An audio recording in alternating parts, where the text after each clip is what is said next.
universiti tersebut pada tahun 2012 dan yang terkini anugerah Tokoh Penggiat Seni 2013 oleh Jabatan Kebudayaan dan Kesenian Budaya Wilayah Persekutuan. Dijemput Yang Mulia Syekh Dr. Haji Madrazi Haji Hanafi Al-Qadahi, pewaris mutlak silat cekak, untuk menyampaikan ceramah beliau. Dipersilakan.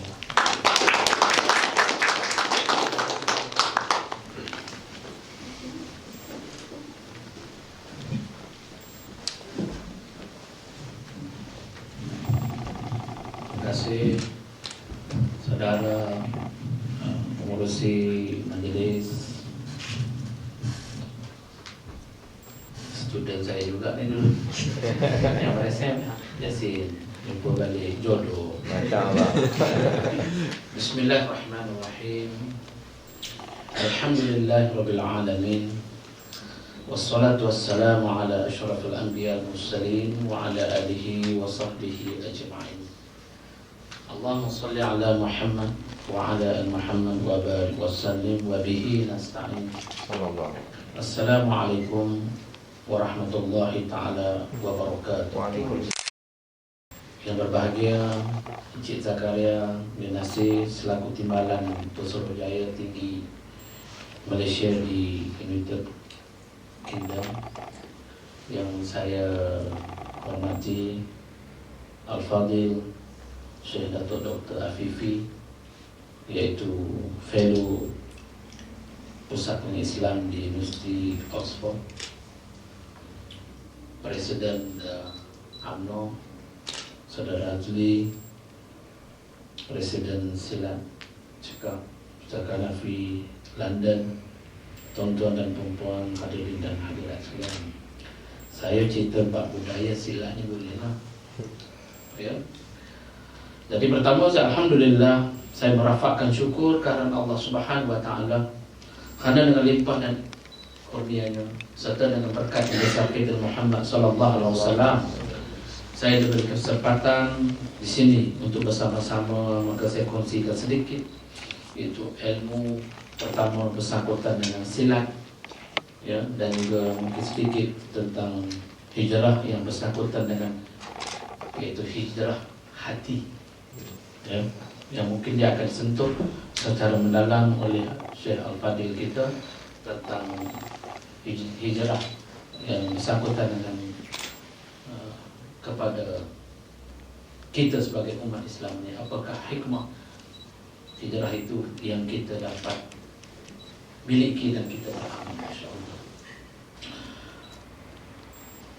Datuk, tuan-tuan dan puan-puan sekalian, apabila kita menceritakan tentang silat, kalau kita lihat sejarah Indonesia, kalau kita lihat, dan kita telah membuat kajian secara mendalam di mana silat, bagaimana untuk menarik minat. Pada mulanya minat ke arah gamelan, minat ke arah wayang kulit, akhirnya mereka jatuh cinta dengan agama.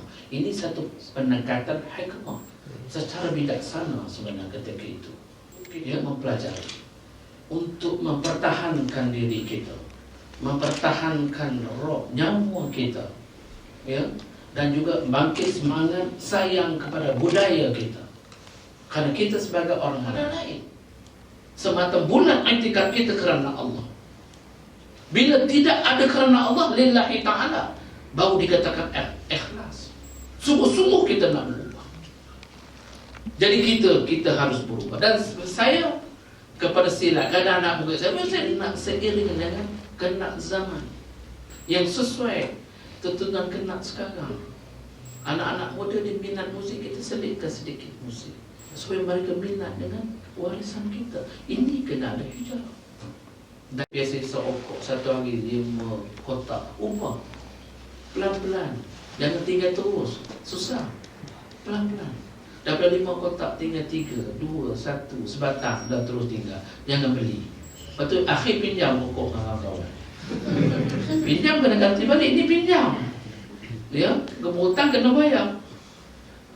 Jadi kita kena mesti ada perubahan. Dulu kita hanya kita ubah. Kita ubah. Kenapa kita kena mengubah? Dulu kita bohong. sambung. Janji tak betul, kita bagi betul. Kerana kita nak ikut Nabi. Kerana Nabi ada sifat siddiq. Sahabat ada sifat siddiq. Orang mukmin ada sifat siddiq. Wali Allah ada sifat siddiq. Maka kita tanya diri kita, ada tak kita sifat siddiq? Sifat benar, janji yang betul, cakapnya betul. Ada tak? Tak ada kenapa. Tak ada kenapa dia ada. Ubah. Kerana kita nak jadi Islam mukmin. Nak betul-betul. Nak ikut sungguh-sungguh Rasulullah. Maka ciri ini kan lepas ada sifat siddiq, ditanam sifat amanah. Belajar catat accountant tapi boleh jaga duit, habis. Tak tahu duit datang ke mana, mana tidak ada sifat amanah di situ. Belajar catat accountant tapi tidak ada sifat amanah. Kerana tidak ada sifat siddiq. Tidak ada amanah. Bila tidak ada sifat ini, kita mengaku kita sebagai pengikut Muhammad, malu kita. Maka mesti kena ada perubahan. Mesti ada hijrah dalam hidup kita. Kerana kita nak ikut sungguh-sungguh setuntun. Saya bukan saya nak kongsi sedikit pengalaman. Maka kita bentuk anak-anak murid kita, saya bentuk melalui silat. Mungkin Datuk cara lain, tapi matlamat sama. Saya cara silat, tapi ini pengisian saya. Saya nak supaya pertama dia belajar silat, dia ada ilmu silat. Ada keyakinan dalam diri. Dan di samping itu dia mesti belajar silat bergantung kepada Allah, bukan bergantung kepada ilmu. Nah, bergantung kepada ilmu tak jadi. Kita belajar ilmu kebal, tetap tak makan. Akhirnya kita akan sombong dengan ilmu kita. Siapa boleh lawan saya? Tepuk dada namanya pengakuan Firaun. Ana rabbukum Muhammad. Pengakuan Firaun. Sombong. Kita nak belajar. Akhir kita bergantung kepada Allah. Yang kita boleh hebat, yang kita boleh silat hakikatnya dari Allah, bukan datang daripada kita. Ini yang kita nak supaya anak-anak muda kita belajar. Maka ini pergantungannya. Bahawa kita belajar ilmu bergantung kepada Allah, maka hebat macam mana pun tuan-tuan, kita tidak akan sombong. Kalau kita belajar silat, kita bergantung kepada ilmu kita, amalan kita akan sombong. Siapa boleh lawan saya? Kita tepuk dada, habis. Ya, sebab tu kita nak belajar, maka akhirnya bergantung kepada Allah, bukan bergantung kepada kehebatan ilmu kamu. Kerana ini penting tuan-tuan. Kerana ini belajar silat, bukan belajar Arabik. Silat, jangan main. Kerana silat, guru juga dalam peranan ini ibarat macam pisau. Pisau kalau salah guna, bahaya. Tapi kalau pandai guna, menjadi manfaat balik pisau itu kepada kita. Ya. Sebab tu kita nak. Sebab tu yang pertama dalam kita belajar silat, saya sebutkan kembali balik, niat mula-mula bila jumpa saya, aku belajar silat. Maka niat adalah untuk mempertahankan diri. Ini yang saya tekankan mula-mula. Bila belajar silat, niat pertama mempertahankan diri. Jangan kerana nak bergaduh. Bukan nak mukul orang, bukan nak jadi gangster, tidak. Yang kedua, kita tanam yang kedua dalam silat. Pertama, hormati ibu bapa. Jangan daka kepada kedua ibu bapa. Ilmu macam mana pun, besar macam mana segapan, hebat macam mana tuan, jangan daka kepada kedua ibu bapa. Ini kita tanam. Ini pun besar, walaupun pada asal kita nampak kecil.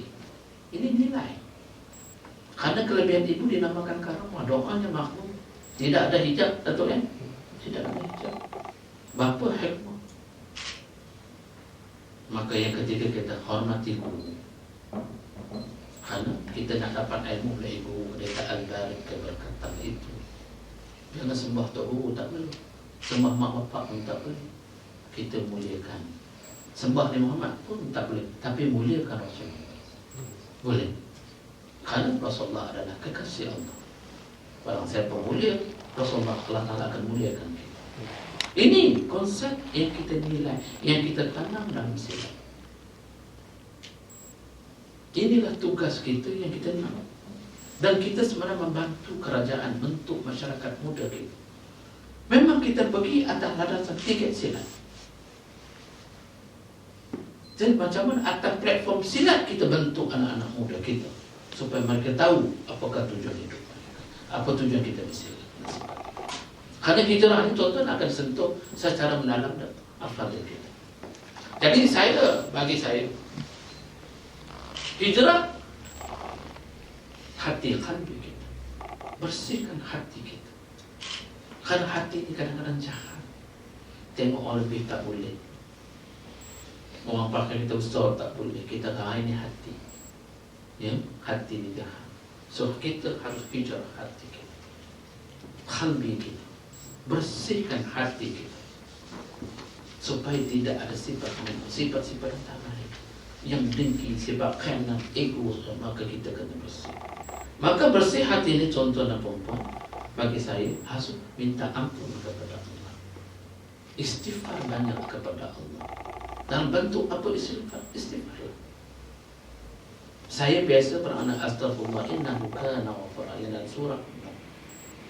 Ini guru saya bagi kepada saya dan saya sampaikan kepada anak-anak murid saya. Bersihkan hati. Ya, bersihkan hati kita dengan Allah Ta'ala. Yang kedua, kita mesti berselawat. Karena bagi saya niat selawat kita adalah untuk memuliakan Nabi, tidak lebih pada itu. Jangan minta yang bukan-bukan. Malam ni nak jumpa Nabi, tak payah minta.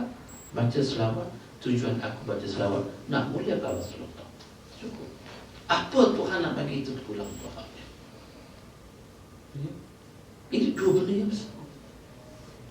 Kalau kita pegang, kita ambil, insya-Allah satu hubungan kita dengan Allah pemeras Nabi, yang kedua kita dengan Nabi kita.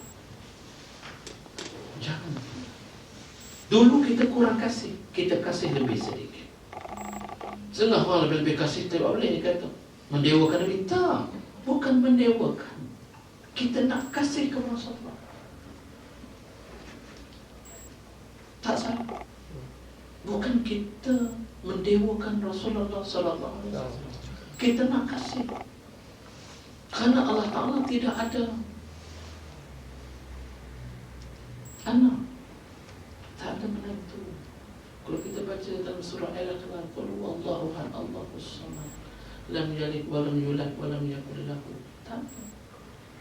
Dia tak ada menantu, tak ada cucu, tak ada. Dia ada kekasih dia, iaitu siapa? Nabi Muhammad sallallahu alaihi wasallam. Kita kasih sungguh-sungguh. Cara tanda kasih kita selawat banyak. Niat kita, tujuan aku selawat nak muliakan Rasulullah. Pulang apa Tuhan nak bagi. Dan bagi saya tidak ada satu kesalahan. Kasih sungguh-sungguh lebih pada nyawa kita. Ini hijrah.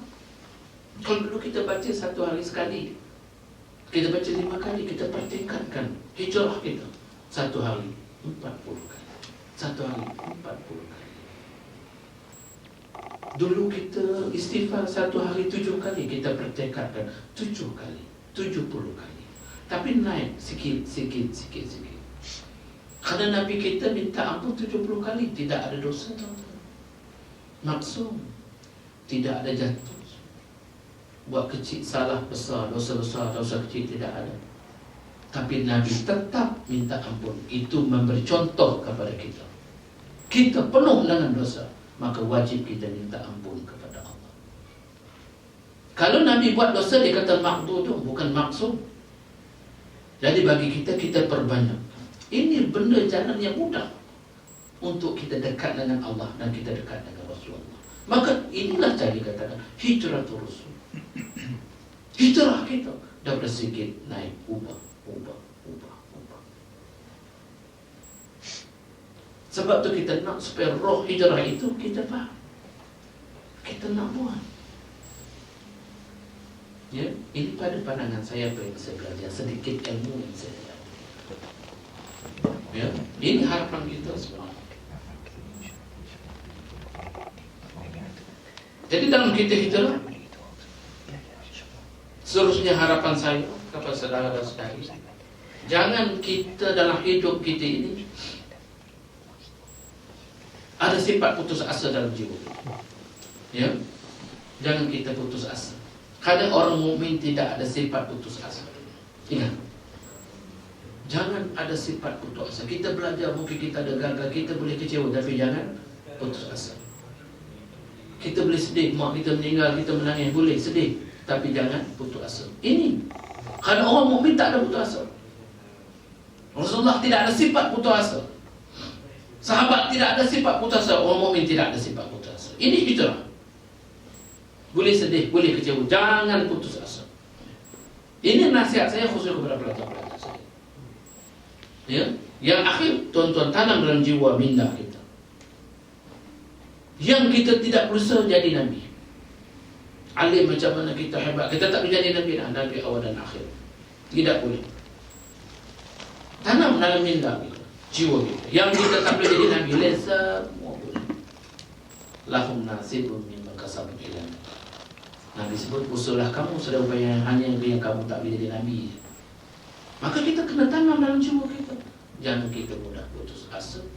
Jangan kita mudah putus asa dalam jiwa kita. Ini sebenarnya yang diajar oleh Nabi kepada kita. Ini nama hijrah. Sebab tu saya suka menyentuh tentang perkataan hijrah hati. Hati kita, bersihkan hati kita. Jangan ada sifat-sifat yang saya sebutkan. Inilah dikatakan hakikat. Hakikat. Ya, dan dalam kita belajar, tuan-tuan carilah guru yang kalau boleh cari guru yang bertalaqi, belajar. Jangan ikut ustaz-ustaz Google ni. Ya, belajar elok, cari betul-betul. Belajar sungguh-sungguh, tidak salah. Ini kerana sungguh kita datang, kita dapat guru, kita tak dapat mana. Dan biarlah guru untuk mengesahkan kita sebagai murid belajar. Maka itu pelbagai inilah guru saya. Banyak murid bagi tentu guru, tapi guru jarang mengakui ini anak murid saya. Biar guru ini anak murid saya. Ya, ini namanya belajar. Biar kita belajar, cari yang betul-betul. Jangan kita belajar yang bukan ambil sikit-sikit, itu kita salahkan. Jangan. Ya. Jadi harapan saya kepada tuan-tuan dan perempuan, supaya terus kita bersemangat. Kita kembangkan budaya kita, hijrah kita ke arah kebaikan. Ya, kembangkan budaya kita. Ini hak kita. Ya, supaya kita dapat orang kita dan juga mungkin bangsa lain, agama Islam boleh mempelajari warisan kita. Maka kita bangga, ini hak kita. Ini warisan kita. Ini silat yang bersih daripada tayu dan murafah. Tak ada amal-amal mengaruh. Belajar aja sungguh-sungguh, insyaAllah. Ya, jadi mudah-mudahan supaya semangat ini kita ada. Semangat sayang kepada bangsa kita, semangat sayang kepada agama kita, kepada budaya kita. Berterusan. Dan saya insyaAllah selagi saya hidup, saya akan teruskan budaya ini. Saya akan bawa silat ini untuk demi kebaikan untuk bangsa dan agama. Nak mendidik anak-anak bangsa saya supaya mereka tahu, belajar, sayang hak kasih, sayang kepada negara dan sayang kepada agama. Ya, jadi itulah sedikit sebanyak yang saya sebab itu saya sebutkan tadi yang bab hijratul Rasul ini yang akan dijelaskan oleh al-fadhil kita. Mudah-mudahan kita mendapat manfaat dan saya mengucapkan doa terima kasih kepada semua kerana sudi menjemput saya. Dan insyaAllah mudah-mudahan umur panjang kita akan bertemu lagi dan saya ucapkan terima kasih. Sekian. Wassalamualaikum warahmatullahi taala wabarakatuh. Terima kasih.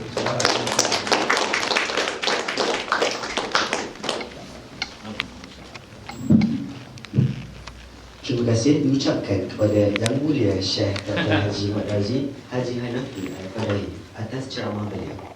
Semoga para hadirin dapat mengambil iktibar daripada ceramah beliau sebentar tadi. Hadirin sekalian, marilah kita saksikan persembahan nasyid bulan Al-Qiblah. Dipersilakan.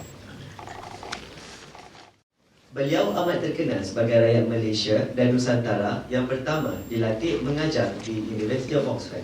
Beliau kini berkhidmat sebagai Fellow Pusat Pengajian Islam dan Pensyarah Pengajian Islam di Fakulti Teologi University of Oxford.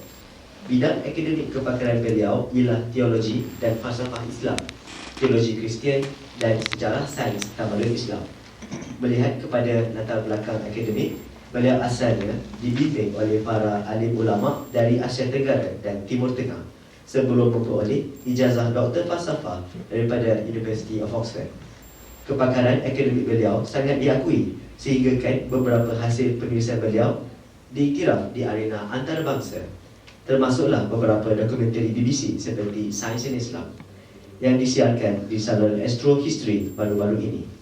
Pada tahun 2010, beliau menerima watika pelantikan sebagai Majlis Agama Islam dan Adat Melayu Perak yang diperkenankan oleh Tuli Yang Maha Mulia Paduka Seri Sultan Perak, Sultan Azlan Shah, dan disempurnakan oleh Bibi Yang Teramat Mulia Raja Muda Perak, Raja Dr. Nazir Shah.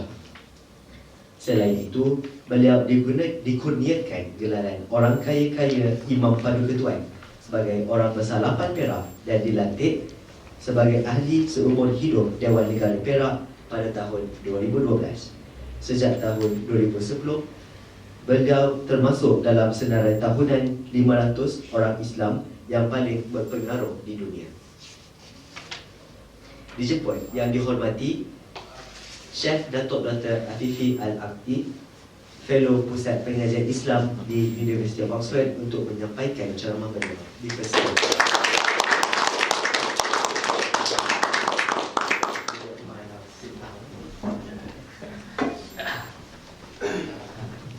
Saya mungkin orang muda tapi start orang tua sikit. Senang insyaAllah tu. If you don't mind Sheikh, if I sit down, saya duduk insyaAllah, I think today murni dan insyaAllah more informal this way insyaAllah. Bismillahirrahmanirrahim. Alhamdulillahirabbil alamin. Wassalatu wassalamu ala asyrafil anbiya'i wal mursalin wa ala alihi wa sahbihi ajma'in bi rahmatika ya arhamar rahimin. Subhanaka la ilma lana illa ma 'allamtana innaka antal alimul hakim.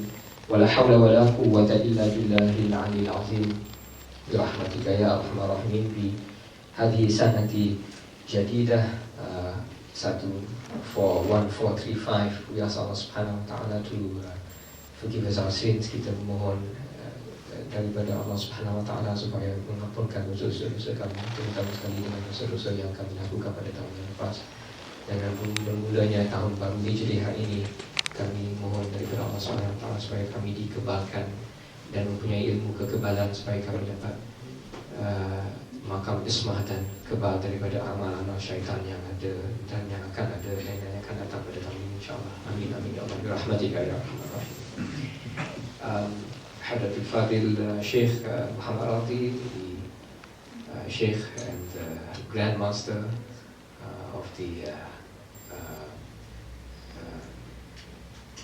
Madhab Silat Hanafi dari Malaysia, Alhamdulillah, and Pengurusi Majlis, hadirin wa hadirat sekalian, rahimakumullah. Assalamualaikum warahmatullahi wabarakatuh.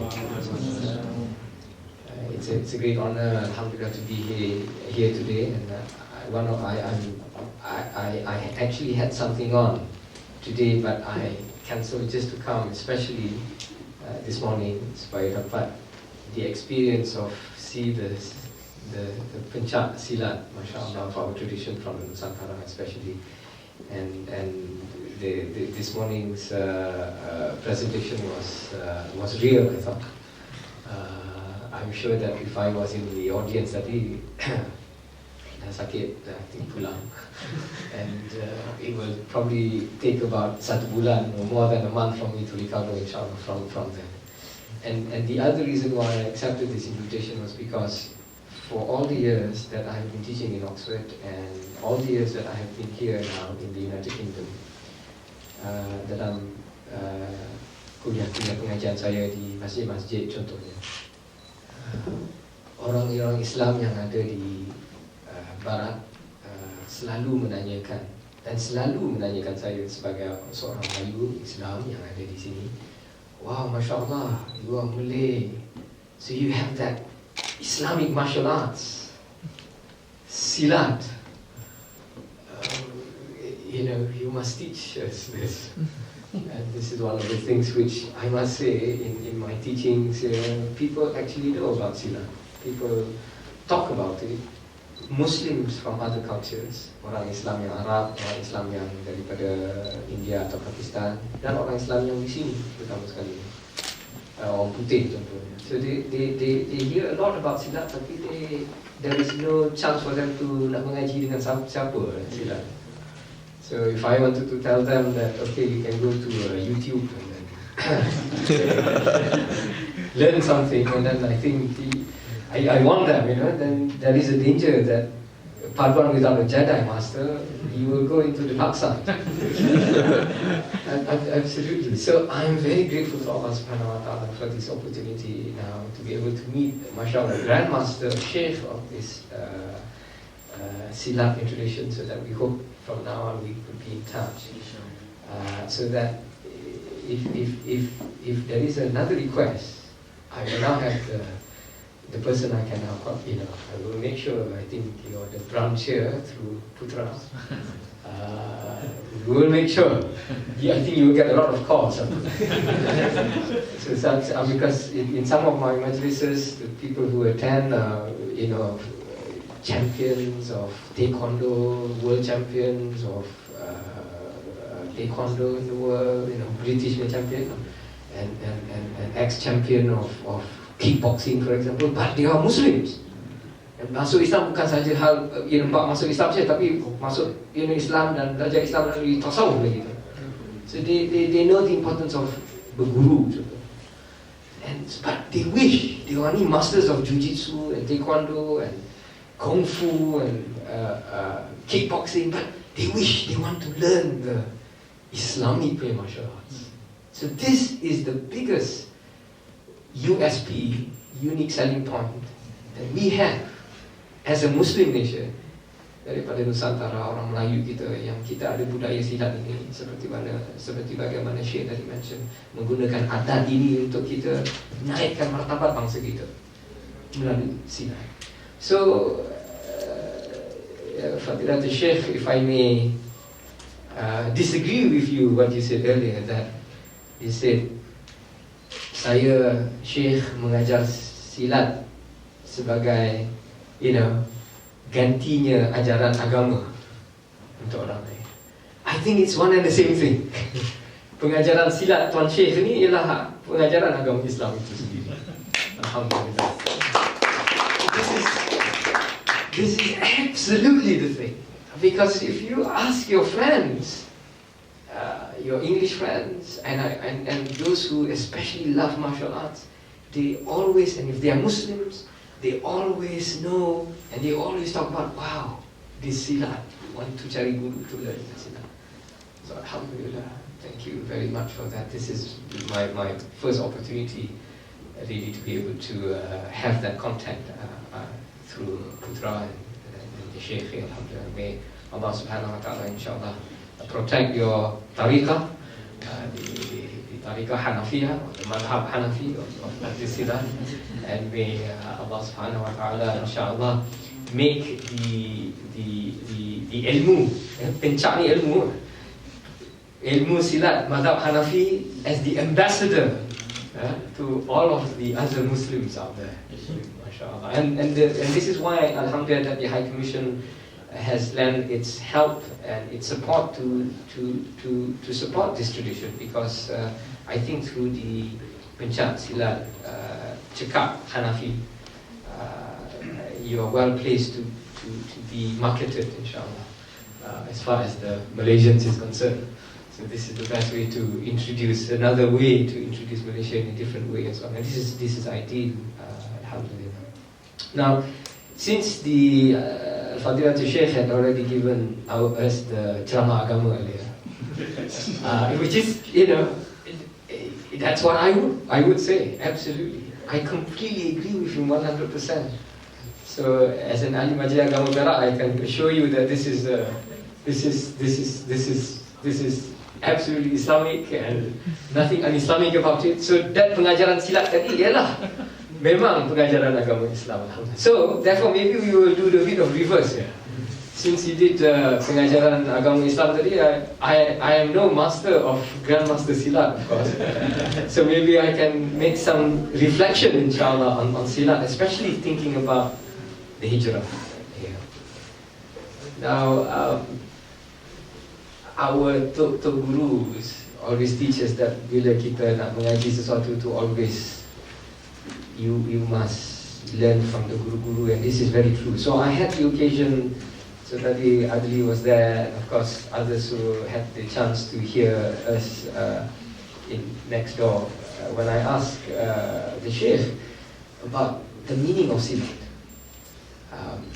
Because I think this is one of the things which kalau orang tanya apa asal perkataan silat tu, I think you can have more than one answer.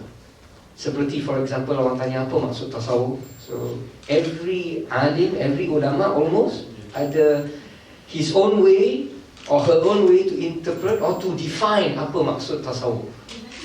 Contohnya. And silat actually is like that as well. It's interesting, mashallah. Because I had heard it defined, for example, as silat ni macam sekilat. So when you do your movement, it's like laju dia macam sekilat. This is the path to this is the force of sekilat. Yoda punya type of that idea. So from sekilat you have silat, orang Melayu. So that's one definisi. Some people say this is where it comes from, apparently. And then some say silat comes from the word ini Melayu, kata orang yang mengelak. Orang yang mengelak tapi ini bukan mazhab Hanafi lah. Bukan tarikat Hanafi, bukan the cekak Hanafi biasa. Because the Sheikh mentioned to me, the characteristic of the Hanafi style of silat is that dia tegak, dia berdepan, dia takkan mengelak. So some Tok Guru silat say the silat comes from the word orang yang mengelak. Jadi from there you get orang yang si elak. Si elak jadi silat. So I'm sorry, with we and sometimes you study with some of the ulama, we are very serious about words. We need to know the etymology, the kata asal, kalau boleh nak tahu macam mana datang kalimat-kalimat ini. Sebagaimana masya-Allah Allah Subhanahu wa taala mengajarkan asma, nama-nama pada Nabi Allah Adam alaihissalam. Itulah bezanya darjat manusia dengan darjat yang bukan manusia, walaupun if they are angels, for example. And so it is important that we need to know the meanings of words. Sometimes one of our tradition in Malaysia has been, I noticed after having left Malaysia for more than 20 years now, the Malaysians, they love to use acronyms so much. All the acronyms, all the kata, give me a good example. UMNO. I don't know. What else? I mean, so many acronyms until sometimes they can forget to know the original meanings of those. So that's why it is good out of the tradition of our ulama to sometimes know the reflection of apa definisi, for example, silat ni. So satu kata laju, macam lincah, itu mazhab lincah. Satu kata yang mengelak, macam gayung.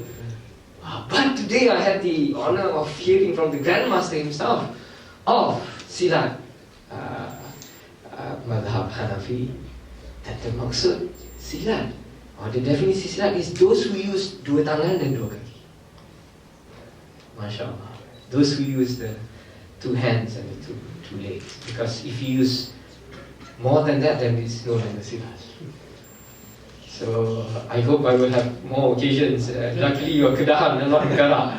Boleh kita berguru sikit or something like that. I can learn more about what is the meaning of using two hands and two legs, but not more than that. But not more than that tu yang penting. So hadirin wa hadirat sekalian rahimahullah. Di situnya nampaknya ada hikmah cekak Hanafinya di situ. Kemudian dua tangan dan dua kaki, tapi not more than that. I must kena buku sikit. Now if you ask me, coming from my field, orang yang lagi ada bias Arab lagi, bias bahasa Arab, I think maybe if somebody were to ask me, silat ni maybe it comes from, maybe lah, we wish it comes from silah dalam bahasa Arab. So silah, which means apa yang bersambung dan menyambung dan ada kesinambungan. So that the idea is that perhaps when you do your langkah-langkah tu semua dia menyambung, dia tak ada berhenti, langsung menyambung. So tu yang ada silat tu. That's why you have this idea of relationship essentially. Tapi hadirin wa hadirat sekalian rahimakumullah, this definition of silat of course is tak bertauliah. You know, I'm not the grandmaster of silat, so don't take that from me. That is just wishful thinking. But many of your friends, orang Islam yang orang putih, for example, orang Islam yang orang Arab, contohnya bila dia dengar silat tu, that's immediately what they think about it. Maybe this is sulah, you know, sword, lam, ta marbutah. Itu dia. Jadi at the end of any good fatwa, kalau orang nak bagi fatwa, this is not fatwa, should be that kalau dah beri jawapan tu kena cakap Allah Ta'ala alam bisawab. Only Allah knows best. Which of those definition of silat actually is true? But I hope that you can see from every one of the definition, daripada tiap-tiap satu definisi dan maksud dan makna silat itu yang diberikan oleh syekh-syekh, tok guru silat yang berlainan itu, tiap-tiap satu tu memang ada, Masya Allah, makna yang manfaat, yang memang mencerminkan silat itu Islam. Jadi di situ makam silat itu seperti makam ilmu tasawuf juga, Masya Allah. Di mana ilmu tasawuf itu memang tak ada satu makna saja, ada berbagai makna. Kalau di zaman Rasulullah SAW, Rasulullah sendiri kata tasawuf itu adalah ihsan. Islam bermakna ihsan. Kalau di zaman Imam Al-Ghazali contohnya, for him tasawuf ialah seperti apa yang Syekh mentioned tadi, which is to gunakan hijrah hati itu. Jadi I'm completely, I'm amazed by this tradition of this silat. The word silat dalam bahasa Melayu memang ada sebenarnya berbagai-bagai makna. Bukan hanya satu saja. Bukan saja lincah, bukan saja mengelak atau gayung, atau bukan saja dalam dengan kalangan orang yang ikut mazhab Hanafi ini kena tak boleh kata bukan saja orang yang punya dua tangan dan dua kaki, bukan lebih dari itu. Bukan saja yang berdiri tegak contohnya untuk menahan your enemy, but it could also be one about relationship and silah, for example. That when you actually find there is silaturahim between you and the enemy, for example, that you learn to know your enemy better than yourself, so that you can defeat your enemy. It could be the meaning, one of the meanings there of silah.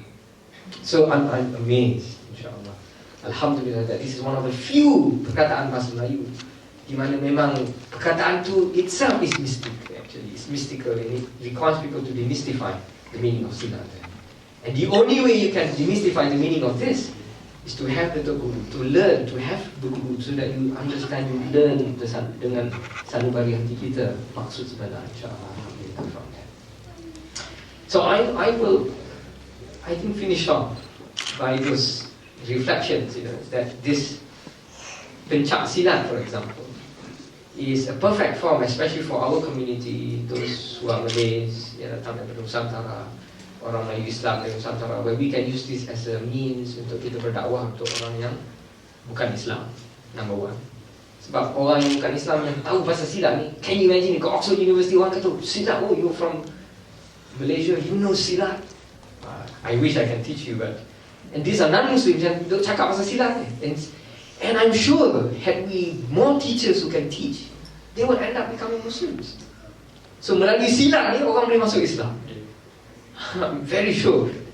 So what the Sheikh mentioned there, that's the only bit that I respectfully, of course, in this case, agree to disagree here. I'm just joking lah.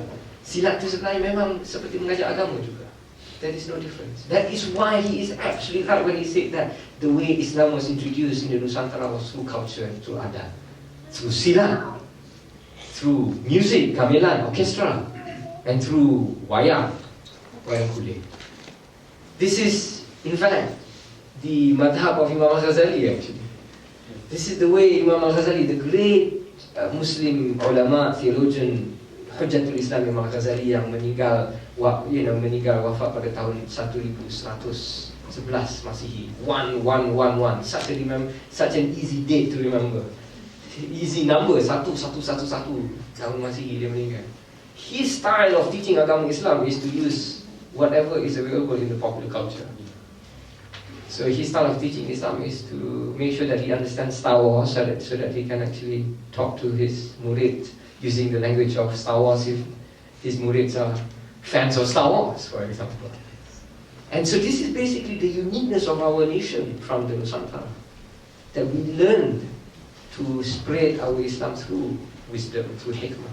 And that is why the local culture then was, you have gamelan, you have wayang kulit, and you have silat. So God forbid, na'udzubillah min dzalik, janganlah pula sekarang kita dah nak kata, bid'ah and haram and khurafat, gamelan, wayang kulit, and silat for that matter. Because these are the reasons why we became Muslims in the first place, in our religion. We must not forget about that. So as the Shaykh mentioned earlier, you must have that confidence and that ability to articulate your own tradition confidently. Because this is our culture. And we should be proud of that, but use that as a means to promote, insyaAllah, your agama, bangsa dan negara, insyaAllah. Now, I will want to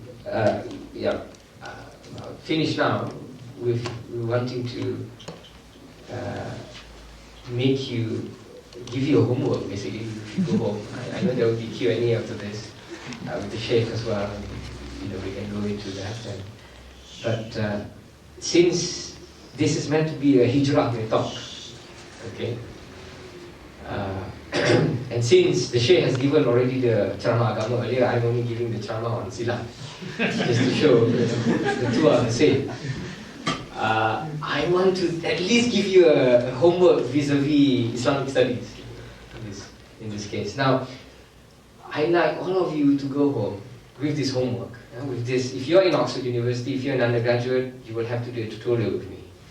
Tutorial means that you're given a question, and then you have only a week to write the essay for 3,000 to 2,500 to 3,000 words. 3,000 kataan, karangan you have to come back with plus minggu. So every week, normally you have 2 tutorial. So one I will give, another one somebody else will give. So that means, this is the uniqueness of studying in Oxford University, of course. That means you actually have to write 2 essays in a week for 1 term. The term is 8 weeks. And you have 3 terms in a year. So you have 3 years for a BA. How many essays do you have to write for the whole course of your, studies in Oxford? I want to hear people who have done mathematics there tell me. That's why, anybody who studies in Oxford, for example, even if they're doing my subject, which is philosophy or theology, and then I only teach 2 papers on Islamic studies, one is classical Islam, modern Islam. The majority of our students, and by the way, I don't have any Muslim students yet among the undergraduates, but the majority of them become bankers. Or, just doing Maybank or lawyers. Ni buat falsafah, buat teologi, tapi keluar-keluar jadi lawyer and bankers here in the city. Or they go become, go into the foreign office here. Jadi ambassadors and so on and so forth, go into government work for these things. So just to show you that we train people how to think, I think, so that you have this transferable skills. So this is your homework. I want you to take home this essay. So if you ever get the chance to see me in Oxford, I want to hear your arguments on this. And so I'll give you an example, but this is not the homework lah. So to give you a very difficult example, I will give you a controversial example, especially vis-a-vis Malaysia, because you have now all the huru-hara, all the issue Shia, I think, in Malaysia, right? So of course, for my 8 weeks tutorial on classical Islam, there will be one question on Shia lah. So the question on Shia, which is actually quite popular among my finalist students, who they consider this a typical now, a classic Oxford question. Could Shiism be described as a political faction or a religious sect? Question mark. Cara terjemah. Adakah fiqh Syiah itu boleh dianggap sebagai satu parti politik ataupun satu sect satu aliran agama? Ini question mark. This is an example of an Oxford question. You cannot just answer by memorizing something. Tak boleh just jawab by memorizing all your facts like your SPM and your A-levels that you may have memorized. You have to argue the case. You have to argue either for one or the other. Or you can even argue against the question. Or you actually have to come up with your argument. That's why we train people to think. This is the meaning of that. Okay, but I'm not going to give you that question. So, I will give you this question. sabda baginda Rasulullah sallallahu alaihi wasallam. He said, niyatul mu'min ablahu min amalihi wa niyatul fajir syarrun min amalihi. Beautiful hadith. Beautiful hadith. And many sometimes of our ustad, they will just say this hadith, but sometimes they assume people know what it means. And I will translate this for you. When you go home with this, niat seorang yang nak buat baik itu adalah lebih kuat daripada amalannya. Maknanya adalah lebih elok daripada amalannya. Walhal niat orang yang nak buat jahat itu adalah lebih teruk daripada amalnya atau amalannya. Yeah? The intention of the mu'min here, not in the sense of just if you are named Muhammad and you're a Muslim, mu'min, no. Niatul mu'min, the niat of orang yang nak buat baik. Meaning dia belum buat baik lagi, tapi dia niat nak buat baik. Kalau bila dia buat baik, itulah bolehlah dia dipanggil mu'min. Dia bukan sahaja orang yang ada iman, tapi dia bukan sahaja orang yang Islam. Maknanya dia buat benda yang baik, tetapi dia ada iman. Dia memang ada niat yang baik nak buat benda yang baik. Okay, niatul mu'min, niat orang yang mu'min. Jadi bukan maksudnya niat orang Islam ni, niat orang yang nak buat baik, bukan niat orang Islam. Kalau ada orang Islam dia buat jahat. Niatul mu'min ablahu min amali. The intention of the one who wants to do good is more powerful or better than his actions. And the intention of the one who wants to do evil is worse than his actions or her actions. So the question is, and not to be, well, you can, I suppose, bring this up during a Q&A if you want. But go home. I want you to write that hadith down. Hadith Sahih from Imam Abu Nu'aym. Beautiful hadith that our Prophet ﷺ said the intention of the one who wants to do good is better than his action. The intention of the one who wants to do evil is worse than his intention. Give me 4 examples of that, is the question. Yang itu soalan yang senang lah. Kalau soalan yang lagi susah, apa maksud hadis baginda Rasulullah ni? What does he mean by the intention of the one who wants to do good is better than his actions, and the intention of the one who wants to do evil is worse than his actions? I want you to reflect. Because seriously, when I was taught that hadith, my guru, my kiai, the ulama, people who taught me, said, "Oh, don't worry, you won't be able to answer it now. You may be able to answer it after 10 years. And after years, dah lama bertafakur, macam orang nak bersilat, dia tak tahu dia orang duduk betapa ke tak. Betapa. Absolutely. And I hope you can put that hadith in your heart. So you always reflect, because the more you reflect on this hadith, inshallah, the more better person you become. So remembering what the Sheikh mentioned, tadi dia penceramah agama, the Sheikh Fadilatul Sheikh penceramah agama tadi, dan masya-Allah, betul.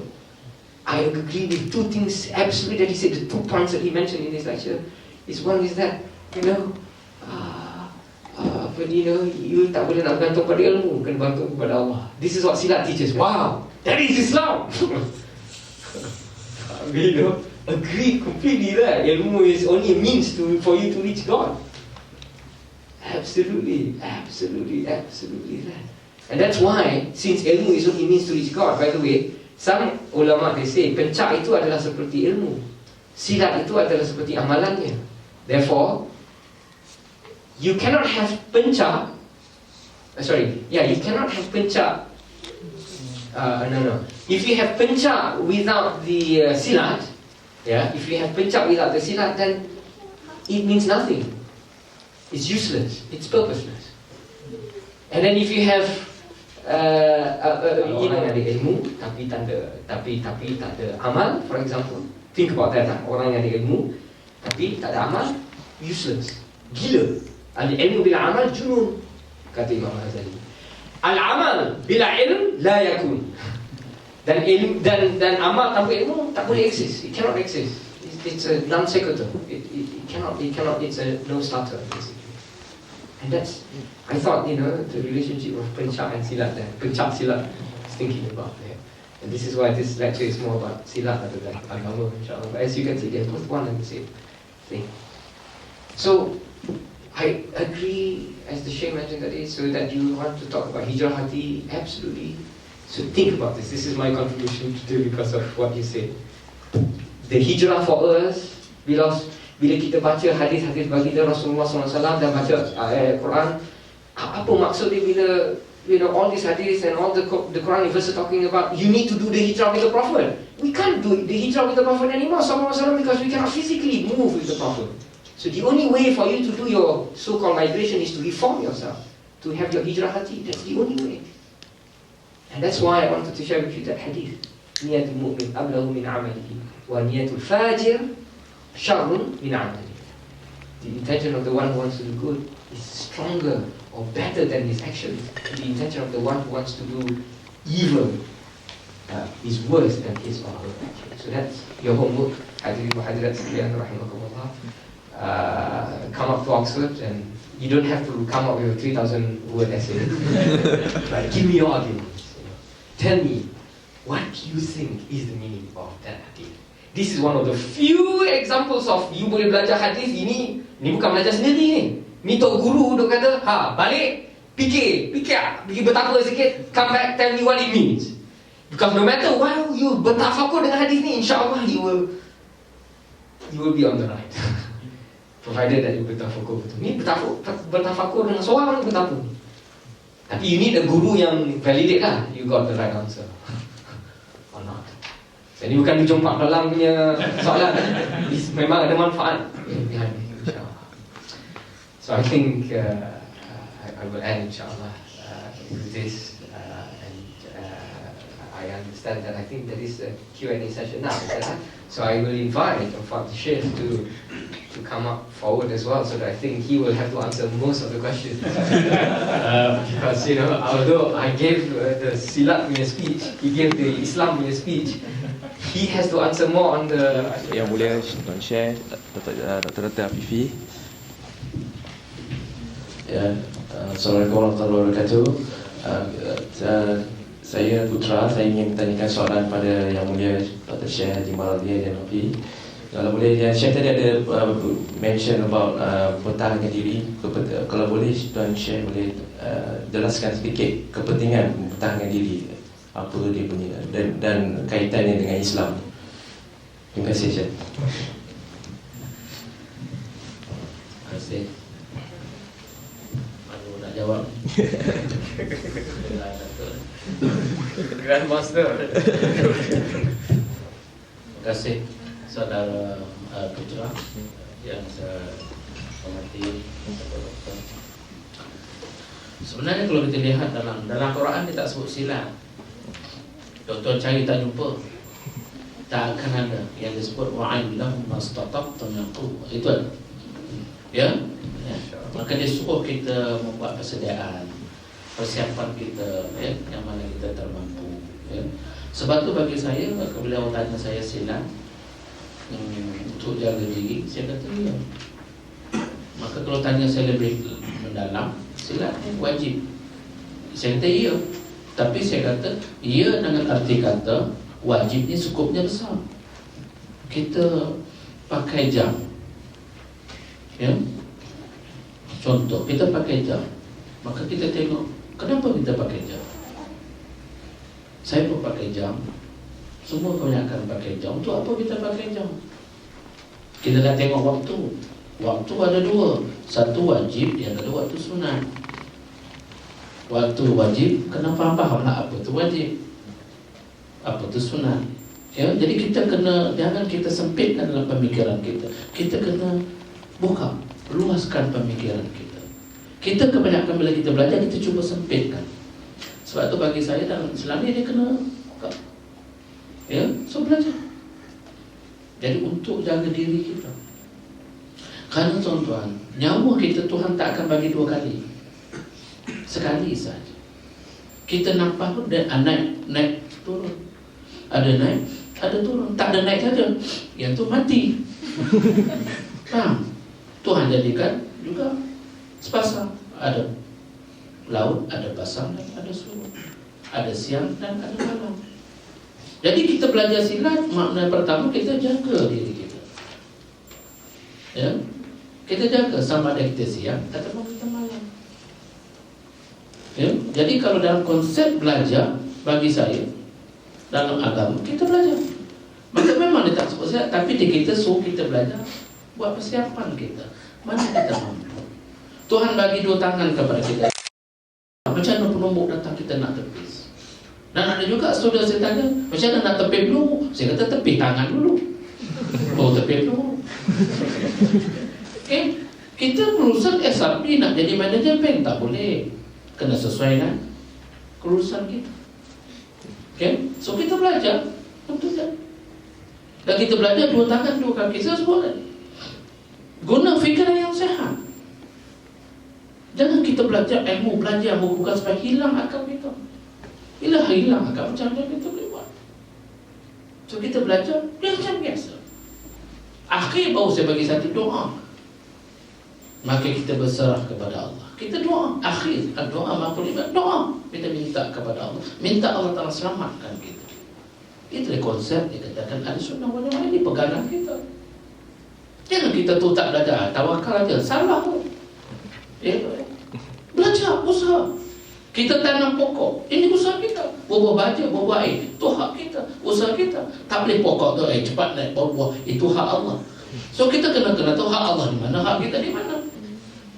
Ceramah pula depan itu.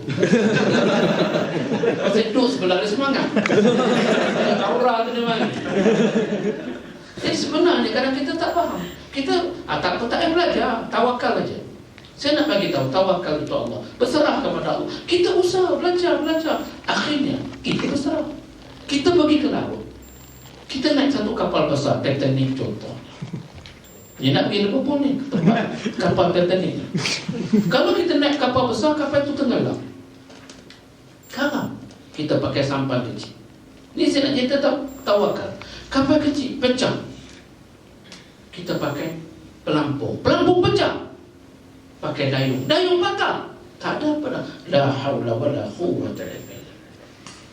Serah kepada Allah ketika itu tuan-tuan berjalan atas air.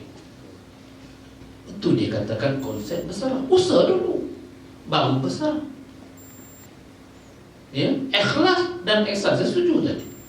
Kena ada ikhlas dulu kita belajar. Tuan-tuan tengok dalam pantun silat yang dibuat oleh silat cakap sangatlah mudah bagi mereka sebelum.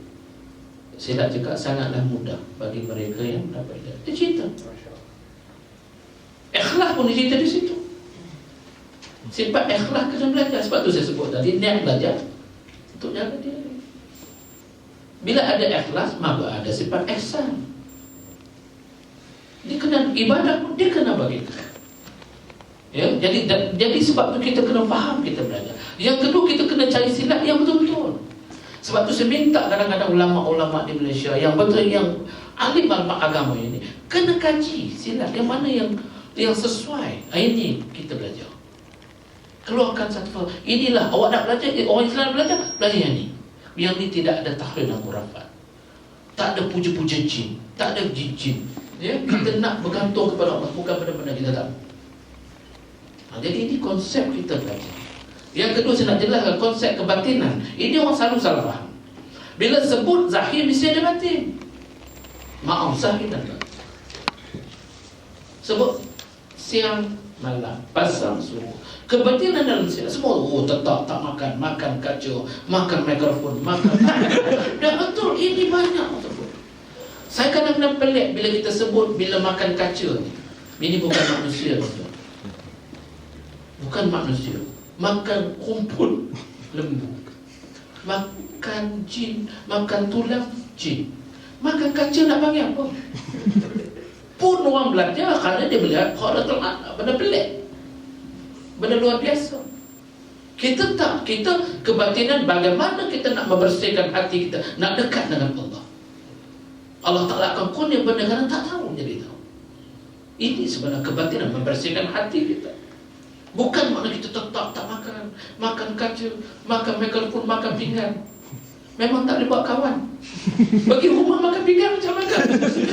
Itu just imagine. Pun kita kerana kita kurang faham bang ilmu kebatinan yang dituntut oleh Allah. Macam mana kebatinan?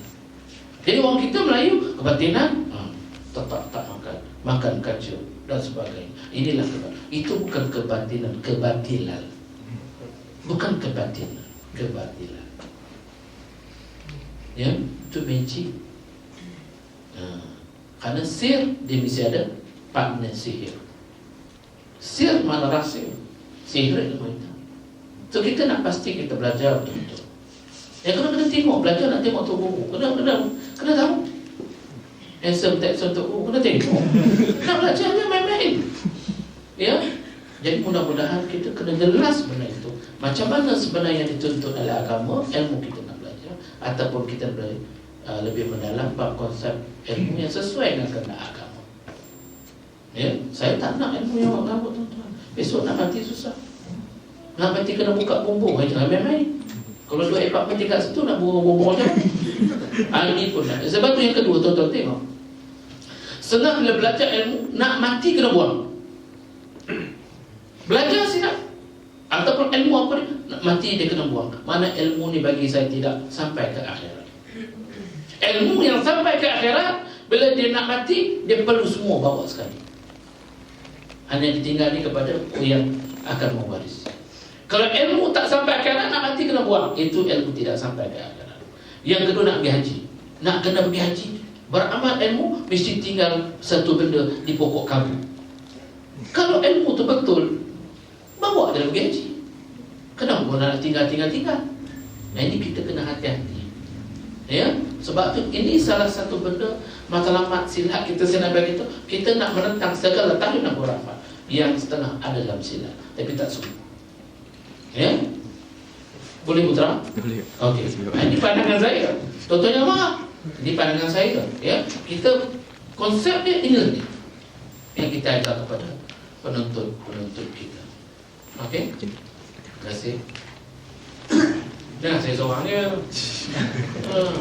Kedua Syekh Muhammad Razin juga Syekh Habib Al-Kifi atas perkongsian. Dan dalam perkongsian tadi, saya perasan satu benda yang sangat menarik, yakni kedua-dua Syekh tekankan soal kepentingan memilih guru dan disiplin ilmu itu. Dan saya kira benda ini kerap kali juga diulang oleh beberapa ulama yang terkenal di Nusantara ataupun di Barat. Barat kita tengok seperti Syekh Hamzah Yusof dan Syekh Abdul Hakim Murad. Jadi berdasarkan benda itu, saya ada beberapa persoalan. Pertamanya, kenapa benda itu cukup ditekankan? Pertama. Yang kedua, jika kita tengok di Malaysia, adakah sistem persekolahan ataupun universiti kita memenuhi kehendak itu? Dan jika tidak ataupun jika ya, di mana kita sebagai penuntut ilmu, saya fokuskan pada ilmu Islam, agama Islam, di mana kita nak cari benda yang semacam itu, guru yang valid dengan pertalian yang disiplin dari segi ilmunya di Malaysia, dan juga fokusnya mungkin di sini kerana sekarang saya berada di sini. Allah Alam. Terima kasih. Thank you. What's your name? Adi. Adi, thank you. Sheikh, with your event, very briefly, I think this is requires a common-sensical answer to this. If you want to study anything, you should study from those who are qualified, those who are its specialists. So, what do you study, Adi? Accounting and finance. So, clearly, in order for you to get your ACCA, you cannot do your own madhab to find a teacher from the internet simply and then get from some so-called university and then get your ACCA. Anybody who wants to be a doctor kena belajar betapa guru yang konsultan doktor dia tu selama 5 tahun, 10 tahun sampai dia bukakan pintu untuk doktor, dia punya boss datang open the door. Kalau dia nak cium tangan pun dia boleh cium tangan. If you work here, you will know that. This is to our non-Muslim punya authority. So yet, some of our people may complain and say, why you cium tangan our top guru, our grandmaster? What's wrong with it? So something that we should remember, that if you don't invest the time to study with siapa yang memang ada tauliah dan the accreditation basically, and both dari segi rasmi dan juga dari segi batin, then there is a very good danger that the knowledge that you get, of course, will be polluted, will be corrupted, and will be dangerous. I think we can look at the examples from your own popular culture. I think if you look at the examples of Anakin Skywalker, for example, in Star Wars, right, who became Darth Vader. So even when he had a teacher, and it's an interesting problem. If imagine yourself, he had not a teacher, in fact, in the first place, then his kesesatan tu may have been worse. But he ended up being saved, of course, in the end, because of his good teachers. If you think about it, someone who was as powerful as he was, with the God-given talent and gifts that Allah SWT has given him, for example, with his, dari segi fitrahnya, dengan dia punya force is very strong. He has the force, by the way. Saying that he just now with all the aura, no guru, you are the force. I cannot say may the force be with you. If you think about it, just look at the example of Anakin Skywalker. It's no different from examples that our ulama give in our books about people who are misguided. But those who are misguided, when they had a teacher, for example, at least somehow, for some reason, bila ada hadrah, when you have the presence of a teacher, it's different from if you're studying from the internet. Because, like the doctor that I mentioned, there is a difference. Even if you are not learning anything by opening the door to your sheikh or to your consultant doctor, you are actually, there is something going on there. There is silat going on there. There is a relationship going on. So I'm afraid this is not an answer where you can, the commonsensical, rational answer is to say, of course, if you want to be an accountant, you have to get your ACCA, you have to study in an accredited institution. If you want to be an alim, ulama, you have to study, make sure you have ijazah, bersanad, from the ulama. And Islam, for example, you have not only just Islam, you have fiqh, you have aqidah, you have tasawwuf, you have ilmu hadith, you have Quran. But today you have those who are only scholars of hadith starting to give fatwa. They have no knowledge of fiqh. And that is partly because there is corruption of knowledge. There is misuse of knowledge there.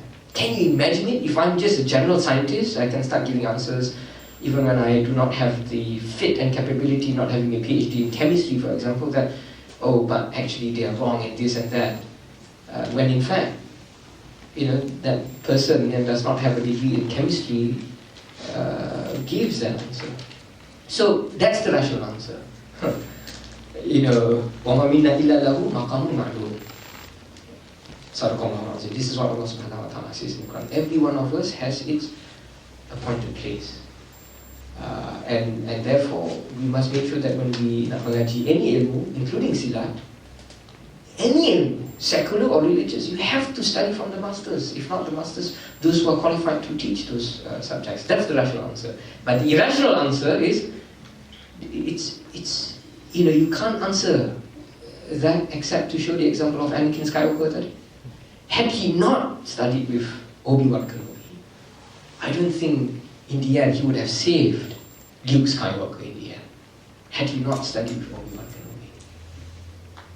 Right? Had he studied with, what's the name of the Chancellor? Chancellor Papillon or something, right? Who became Darth Sidious. Yeah? Had he studied with Darth Sidious and Mula, there is no way Luke Skywalker would have survived in the end. Think about it. So that, dari situ tidak boleh nak, there is no rational answer to that. Itu memang kena berpegang pada Allah Subhanahu wa Ta'ala. You have to have faith there. And so it's an interesting problem, but it's an interesting answer as well, I think. And so we must always be thankful to Allah Subhanahu wa Ta'ala for giving us the opportunity to have good teachers, and if not good teachers, good books. Sometimes if we don't have the teacher immediately in front of us, then we have, rely on good books. And even for that matter, good internet sites. But authoritative knowledge is important. Because if not, we all will be in danger of falling to the dark side. Your turn.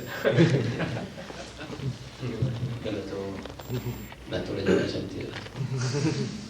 I must say, when the Sheikh mentioned earlier about, if I may, just on the point about the interesting, in the silat for your tradition, you have certain ilmu quote-unquote hitam.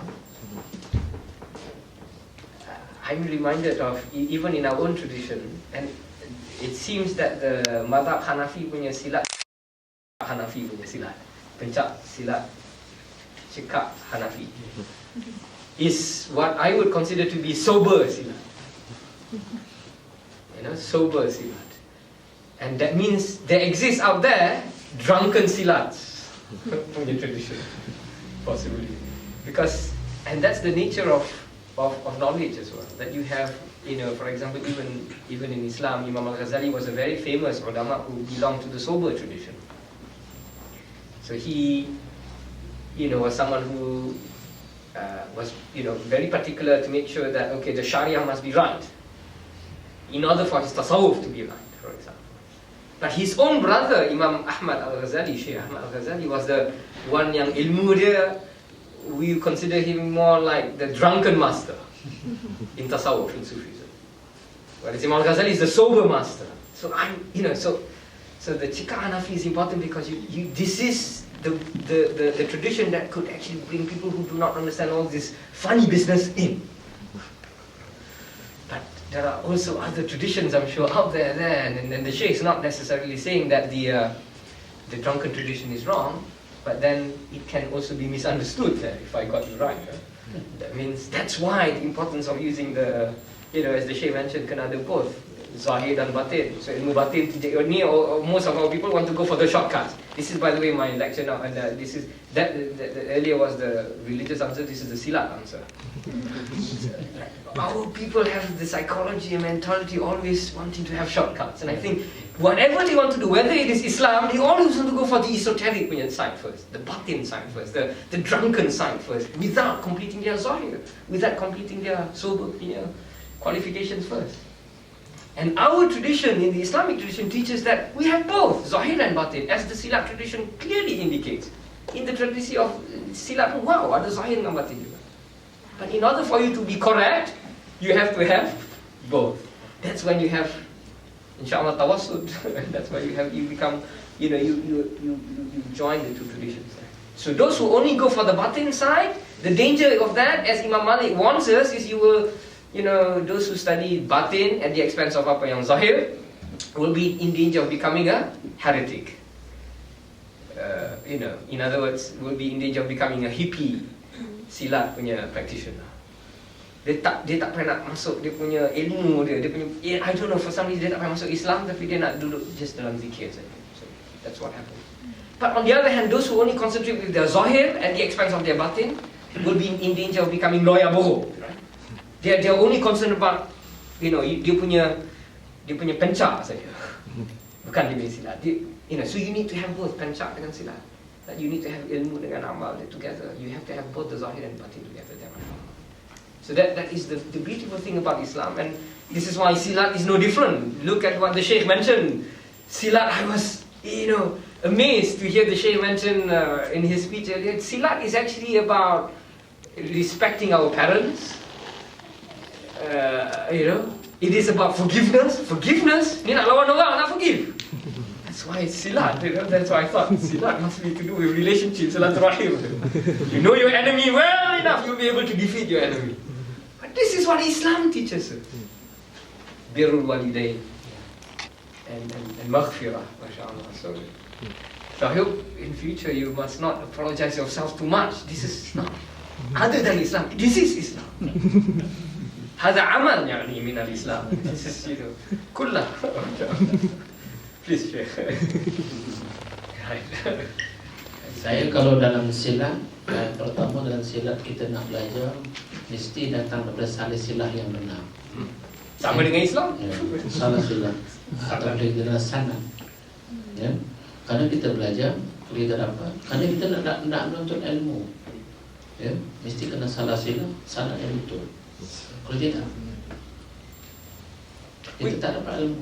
We can give maybe, Sheikh, with respect, an example of silat yang salah. Yeah. To give you, for example. Yeah. Ini bukan physically silat lah. So you may have heard, of course, you all know 9/11, 7/7. In London here we had the bombings 5, 6, 7 years ago. Dan ni tahun apa? 2013 tu tolak. 2005 berapa tahun lah? So 7 years. So my maths is very bad. The silat yang salah is the example here is Al-Qaeda, for example. Jihad yang salah, silat yang salah. So kenapa? If you look at the Atuk Guru, now the Allah Yarham, Sheikh Osama bin Laden, some people call him Sheikh. Ini Sheikh Hanafi, mata Hanafi bin silat. Ini mata bin silat, mata bin Laden yang salah. Look at him. Allah Yarham, of course. We still respect him out of the fact that he is a Muslim and all that. Tapi he was wrong because dia belajar memang in the sense tak berguru in the sense because he did langgar ijma' of the ahli sunnah wal jamaah. Empat madhab kita, madhab Hanafi, Maliki, Hambali dan madhab kita di Nusantara Syafi'i, di mana kita tidak membenarkan, for example, membunuh orang awam. Ini ijma' ulama kita, right? And he himself comes from a tradition where he is not an alim, dia bukan ulama. Jadi he was an engineer. Jadi belajar sendiri agama Islam. Jadi bila dah DIY Islam dia so strong, and because dia punya emosi dia very emotional, that's why he did what he did, right? So that is an example where orang yang tak bersanad dalam agama Islam, orang yang tak ada belajar ilmu fiqh contohnya, iaitu ilmu yang can tell us what is right and wrong, this is what can happen. And the dangerous thing that can happen to all of us if we don't have sanad yang correct for your ACCA, or sanad yang correct for your medical degrees, or for that matter sanad yang correct for especially our agama, because agama is more important than ilmu dunia, only in respect that our ilmu agama, if we belajar tak berguru, will lead to not only macam kalau ilmu perabatan orang boleh mati, tapi for us kita yang mati di akhirat kelak. So the implications is worse. But think about that. That is the sanad. That's why the sanad, the salah silat is very important. That is an example where an engineer starts to give out fatwa. How can that be? With respect to that tradition. But this is why there is a problem, and we have to be careful actually of that. But this is just to supplant what the Sheikh mentioned about sanad and sanad. So some of the scholars you mentioned, for example, here in the West, Sheikh Hamza or Sheikh Abdul Hakim, good friends where they're both, for example, in the Maliki tradition. They're both madhab Maliki, ahli sunnah wal jamaah. Fine. Bila dia keluar fatwa, dalam fatwa keluar amalan, we know that he follows one of the four schools, and he will not break ijma', will not break consensus of the Muslim. This is what makes us different as ahli sunnah wal jamaah, because we are not only the people who follow Islam, ahli sunnah and the Prophet ﷺ, but wal jamaah, we follow the majority of Muslims. Just because the actions of a small minority doesn't make all of us wrong because of that. So that's the why we need to be in the majority, right? So the ACCA group is the majority of people yang keluar that accreditation for your accountancy in the same way for your medical degrees. That's what the majority community says. This is correct. The same with Islam, the same with silat. Can I just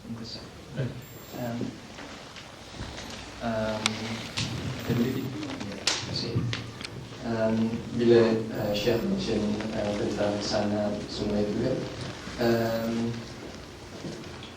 saya yang berada dalam disiplin ilmu accounting, finance dan bukan spesifik dalam Islamic science, cuma pada saya, ikut faham saya berdasarkan penerangan kedua Syekh,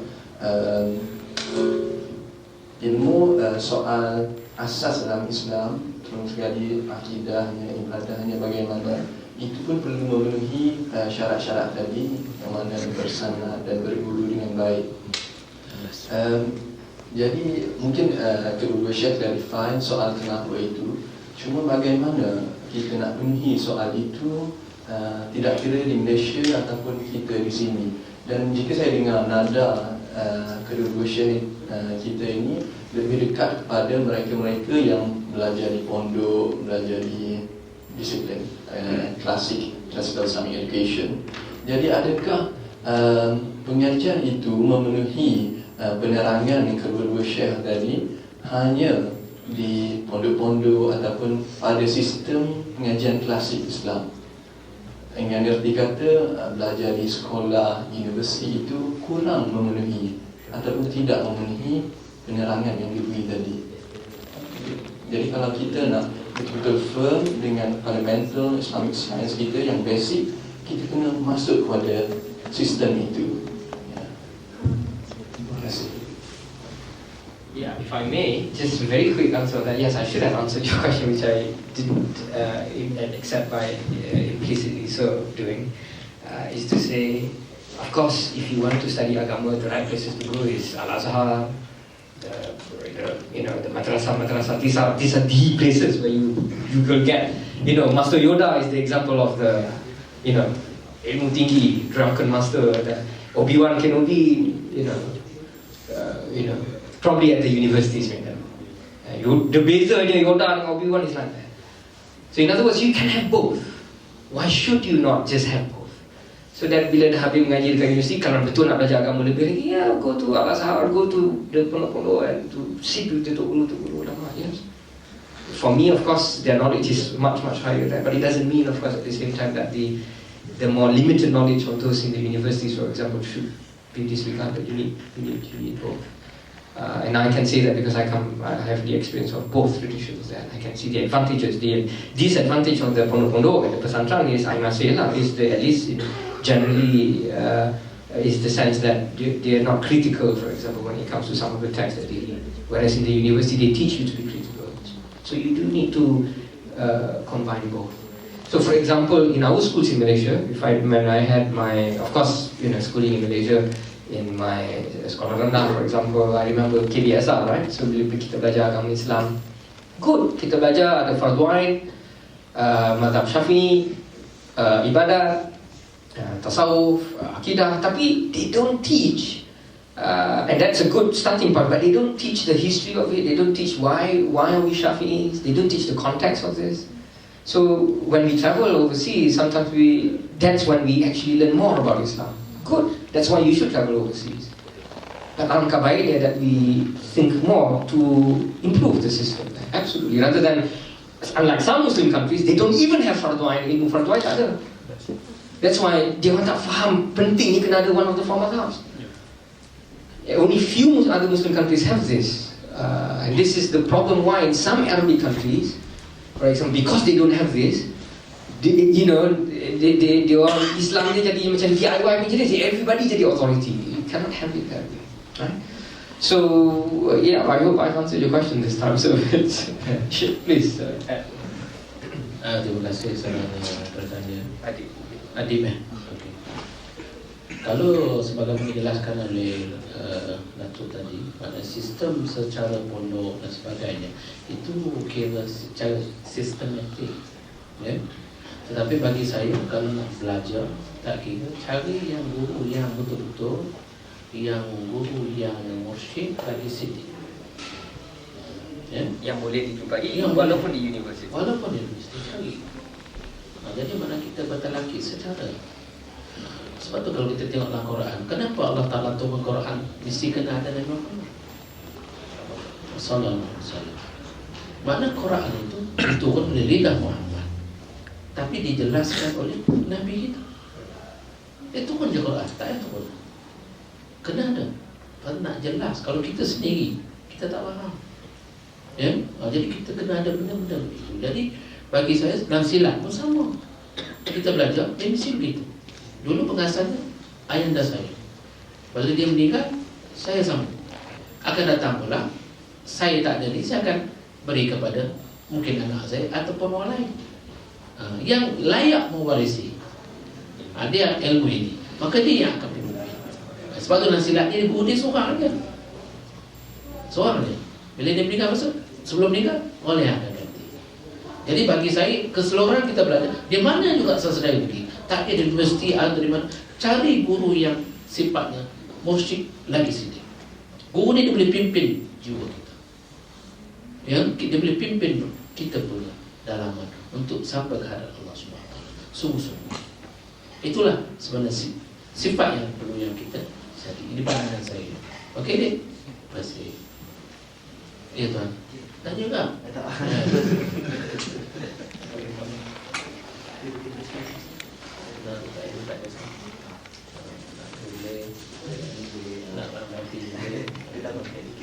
Ha? Tak boleh. Ikut tuan rumah. Ya? Itu hak tuan rumah. Boleh, bro? Hukum fiqah dia.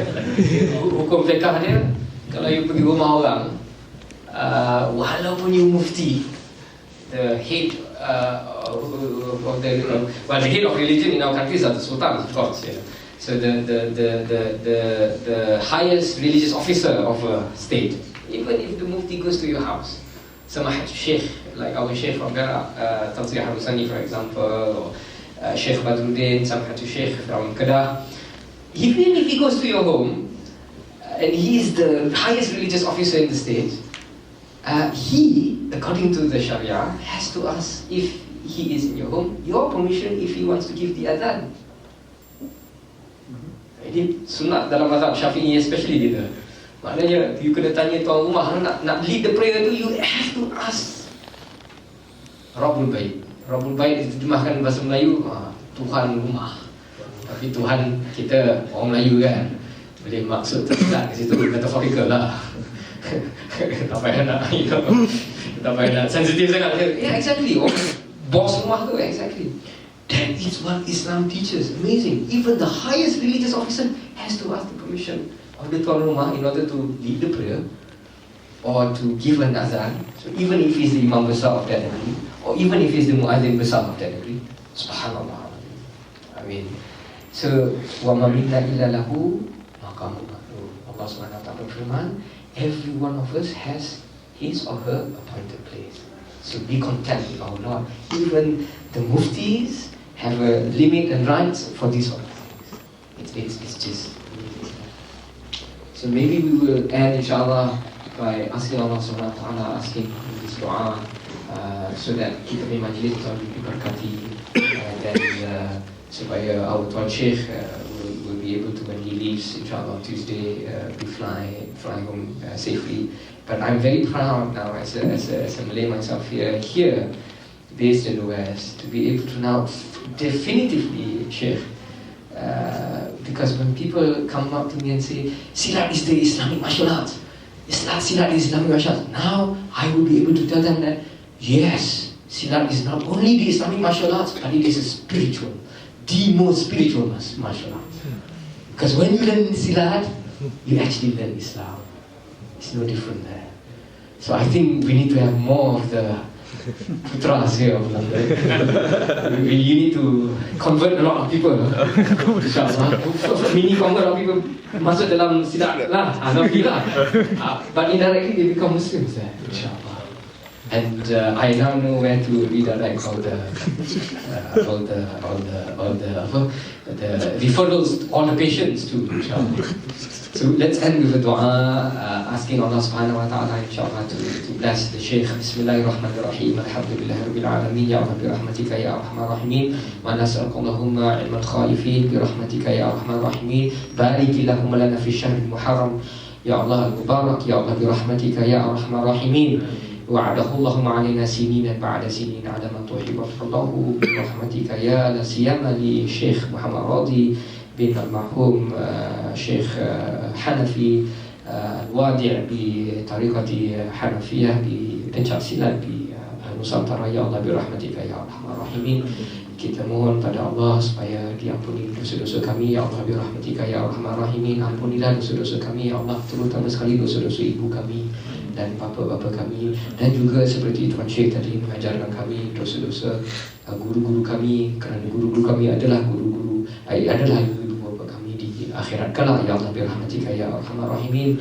Berikanlah kami pendidik dan kekebalan dengan ilmu silat rohani spiritual yang kita belajar pada hari ini, untuk tahun ini dan untuk tahun-tahun yang akan datang, supaya kami dapat menghijrahkan hati kami daripada apa yang buruk ke apa yang baik. Ya Allah, birahmatika ya arhamar rahimin. Teach us to reform ourselves.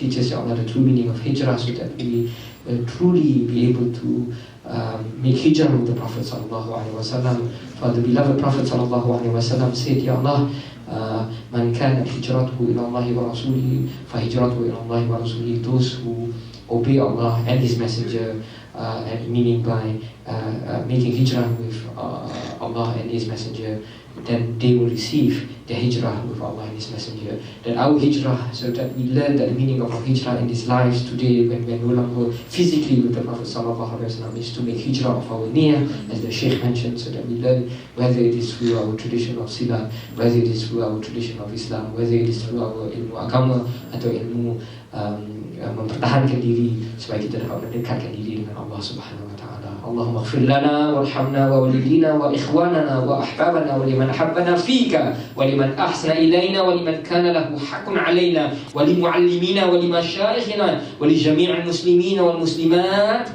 wal mu'minina wal mu'minat al ahya' minhum wal amwat innaka qaribun mujibud da'wa bi rahmatika ya arhamar rahimin. Wa sallallahu bi jamalika ala rasulika sayyidina Muhammadin nabiyil ummi wa ala alihi wa sahbihi wa sallim wa ala sadatina Abi Bakar wa Umar wa Uthman wa Ali radhiyallahu anhum wa ajma'in wa ala al-arba'ati al-a'imma al-mujtahidin la siyama imamina asy-Syafi'i wa mukallidihim fid din wal ulama al-'amilin wal fuqaha wal muhaddithin wal qurra' wal mufassirin was sadati as-sufiyatin muhaqqiqin wa tabi'in lahum bi ihsani ila yaumidin, khususan di ahli Nusantara ya Allah bi rahmatika ya arhamar rahimin. Amin amin ya Allah. Ya Allah bi rahmatika ya arhamar rahimin. Hadhihi niyyah ya Allah bi qira'atil Fatihah. A'udzu billahi minasy syaithanir rajim. Bismillahirrahmanirrahim. Alhamdulillahirabbil alamin. Arrahmanir rahim. Maliki yaumiddin. Iyyaka na'budu wa iyyaka nasta'in. Ihdinas siratal mustaqim. Siratal ladzina an'amta 'alaihim ghairil maghdubi 'alaihim waladdallin. Rabbi ighfir lana wa li walidina. Taqabbalallahu minkum. Hi, my name is Siti Sarah Effendi. I'm fondly known as Sarah. I'm a final year PhD student at Imperial College. I'm currently doing a research on lung infections. I started my studies here in London in 2010. Currently, I'm learning the Silat Pusaka Ustaz Silat Cekap Pusaka Ustaz Hanafi, and I started Silat in March this year, 2013. Under the training of Putra Harun Muzamil Shah. What drove me to do the silat is basically the basis of this silat is actually very Islamic. The movements, the basic movements, are derived from how you make dua and how you do takbir. That's very simple. The very simple movements of what you do normally in salah, and that is incorporated in silat. And interestingly, with the movements that you learn with this silat is that it teaches you how to be a brave person, which is a very important point as a Muslim, that you need to be brave. And every movement of this silat is always make you move forward. That doesn't make you crouch or doesn't make you slouch or anything like that. You're always forward, you're always brave, you're always forward, which is a good characteristic of being a Muslim. And that is, I can say based on my personal experience, because with PhD you get a lot of external factors that make you feel a bit stressed, that demotivates you, and you're currently feeling that you need to find strength. But with silat, slowly, little by little, you can feel inside that you grow to become a more confident person. You become a more brave outwardly. You're not arrogant, but you become very brave to just face anything. That you don't even have to show it, but it's something that it's spiritual. You can't really say physically, but you just feel it. It's wonderful, subhanallah. It's a very, very recommended martial arts, because not only it helps you to defend yourself, it also builds your character from inside. Nama saya Zainuddin Yahya, atau dipanggil dengan nama singkat ya, Tok Din. Saya dah duduk kat London ni dah hampir 33 tahun, dan sekarang sedang berniaga nasi Melayu dengan nama restoran nama Tok Din Flavors of Malaysia. Dan restoran kami baru dah mula 4 tahun dulu, so it's already only 4 years old. And kita adakan kelas silat cekak occasionally dekat rumah dekat atas restoran Tok Din. Dan saya berminat sebenarnya silat cekak ni kerana orang kata as an element of exercise untuk orang tua macam kami dah lanjut usia. Dan kelas tu kita adakan tiap-tiap minggu, Sunday every week. So far alhamdulillah sambutan tu memuaskan. Itu antara sebab-sebab kita perlu belajar silat, terutama silat cekak, ialah untuk ketengahkan budaya orang-orang Melayu dan budaya Islam especially. Dan saya rasa secekak dapat mempamerkan budaya Melayu dan budaya Islam because that is based on sekolah. Saya dah mengikuti kelas silat ni dah hampir setahun kot. Dan it probably gives me more confidence bila jalan seorang-seorang dekat luar. Kan tahu lah London ni tempat ni, kadang-kadang ni penyangak banyak kat London. So give me the extra confidence. Okay. Assalamualaikum warahmatullahi wabarakatuh. Nama saya Muhammad Adli Amran. Saya pengurusi Kelab UMNO United Kingdom. Sedang belajar ACCA di London School of Business and Finance. Hari ini saya berpeluang untuk mengikuti satu program seminar pembangunan modal insan bertaraf antarabangsa di High Commission of Malaysia of London.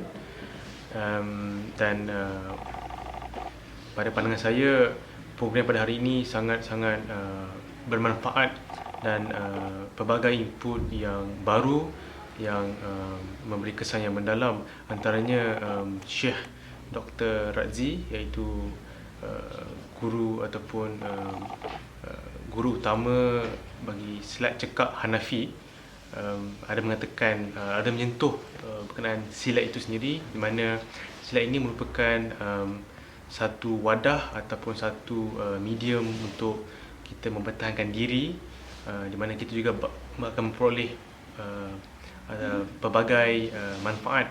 Antaranya kita akan merasa lebih confident dalam apa juga yang kita ingin lakukan. Dalam masa yang sama, silat ini juga mengajar kita untuk menghormati ibu bapa, menghormati rakan-rakan, guru kita sendiri dan sebagainya. Oleh itu, harapan saya terhadap kawan-kawan dan juga rakan-rakan di luar sana, marilah kita sama-sama masuk ataupun menyertai dan mempelajari ilmu silat cekak Hanafi. InsyaAllah ia akan memberi manfaat kepada kita. Terima kasih. Bismillahirrahmanirrahim. Assalamualaikum warahmatullahi wabarakatuh. My name is Iqmal Hazlan bin Iqmal Hisham. I did my degree in University of Leeds, and I'm currently doing my master in City University. Currently holding the position of the chairman of Club UMNO London, and also the deputy secretary, the deputy chairman for BPN UK. Alhamdulillah, I think the program today went really well. I think the main purpose of today's program to create awareness on silat cekak pusaka Hanafi shows is tremendously growing. I think this should be accredited to silat cekak pusaka Hanafi for committing to venturing into a new market, which is in United Kingdom, specifically in London itself.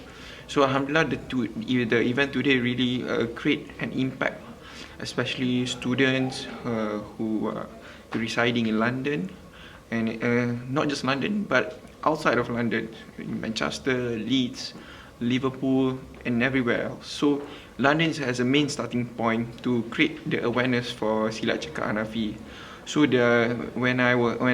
throughout the session, I can see how silat cekak Hanafi plays an important role in our life, how the self-defense mechanism, to how it shows, how it portrays, how it brings silat cekak into a new image of cekak. So on that note also, I'd like to touch on the impact on Jom Silat, the Jom Silat awareness. I think that is a very good initiative brought out by the Silat Cekak Pusaka Hanafi. It shows that how we are willing to pull the youth, especially the youth, to join Silat Cekak Hanafi. So I think that should be congratulated to Silat Cekak Hanafi and also the other organising committee for making this event a successful program. So inshallah, we from Club UMNO London will always contribute and will be willingly to assist the program for the next year and any of the flagship event, inshallah. Assalamualaikum. So macam mana tadi? The whole program, was it good or what? Rasa seronok sebab dapat tengok benda baru kan. Macam kita tengok benda yang tak pernah tengok kan. Sebelum ni kita tak tahu pun silat berapa jenis apa semua kan. Tu kau rasa? And I think it's very interesting because dia tak pakai banyak, macam dia cakap, dia hanya ada 21 buah something like that. Dia tak banyak movement. Dia tak banyak Because dia movement, macam so dia stand kan. Stand still and then Yeah, the thing I think dia macam diri, it looks like you're very calm kan, macam tu kan, macam bila the enemies want to attack you pun macam diri boleh silap kan, something like that. And you can anticipate someone from the back. So macam diri boleh lawan ke something kan. dia tengok macam walaupun you baru start, you dapat pick up lah. Because the movement is very simple, basic. So yeah. What about you guys? And then macam Kak Sarah tadi pun cakap kan, it makes you a braver person, macam lagi confident sebab because of the movements tu dia tak ada ke belakang, dia ke depan je kan. So that's really good. Left or right, turn. So you guys interested? Join up? Funny? Yeah, it's like, you know, considerable. Kan? Macam band.